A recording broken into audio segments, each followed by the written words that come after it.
സംസ്ഥാനത്തെ തുടർഭരണത്തിൽ ഏതെങ്കിലും തരത്തിൽ മനസ്താപം വേണ്ട എന്ന് മുഖ്യമന്ത്രി പിണറായി വിജയൻ. തുടർഭരണത്തിൽ ജനങ്ങൾ അതീവ സന്തുഷ്ടരാണ്. നാടിനെ പുരോഗതിയിലേക്ക് നയിക്കാൻ ഇനിയും തുടർഭരണം വേണമെന്നും ഒമാനിലെ സലാലയിൽ മുഖ്യമന്ത്രി പറഞ്ഞു.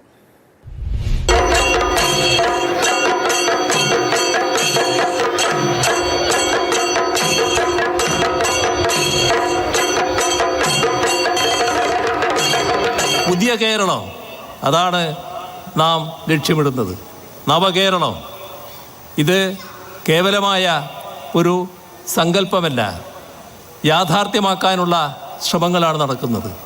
ആ ശ്രമത്തിന് 2016 തുടക്കമിട്ടു. 21 തെരഞ്ഞെടുപ്പിൽ തുടർഭരണത്തിലൂടെ ആ ശ്രമങ്ങൾ തുടരാൻ ജനങ്ങൾ തീരുമാനിച്ചു. ആദ്യമായാണ് ഒരു കേരള മുഖ്യമന്ത്രി ഒമാനിലെ സലാല സന്ദർശിക്കുന്നത്. മലയാളം മിഷൻ സലാല ചാപ്റ്ററിന്റെ ഉദ്ഘാടനമായിരുന്നു വേദി. 2016 മുതൽ 21 വരെ നേടിയ നേട്ടങ്ങൾ സംരക്ഷിക്കാൻ തുടർഭരണം സഹായിച്ചെന്നും ഇനിയും നാടിനെ പുരോഗതിയിലേക്ക് നയിക്കാനുണ്ടെന്നും മുഖ്യമന്ത്രി. നവകേരളം ഒരു സങ്കല്പം മാത്രമല്ല, അതിദരിദ്രരില്ലാത്ത നാടായി നവംബർ 1 കേരളത്തെ പ്രഖ്യാപിക്കും. 2016 മുതൽ 21 വരെ ജനങ്ങളുടെ മുന്നിൽ LDF നൽകിയിരുന്ന വാഗ്ദാനം 600 എണ്ണമായിരുന്നു. ഓരോ വർഷവും അവ എത്ര കണ്ട് നടപ്പായി എന്ന് ജനങ്ങൾക്ക് വിലയിരുത്താമായിരുന്നു. അതാണ് പ്രോഗ്രസ് റിപ്പോർട്ട്.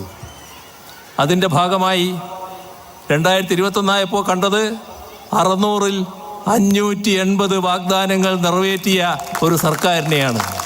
കഴിഞ്ഞ 9.5 വർഷത്തെ നേട്ടങ്ങൾ എണ്ണിപ്പറഞ്ഞാണ് തുടർഭരണത്തിന് സഹായിക്കണമെന്ന് മുഖ്യമന്ത്രി അഭ്യർത്ഥിച്ചത്.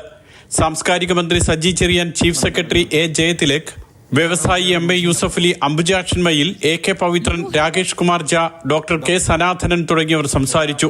വിവിധ കലാ സാംസ്കാരിക പരിപാടികളും അരങ്ങേറി.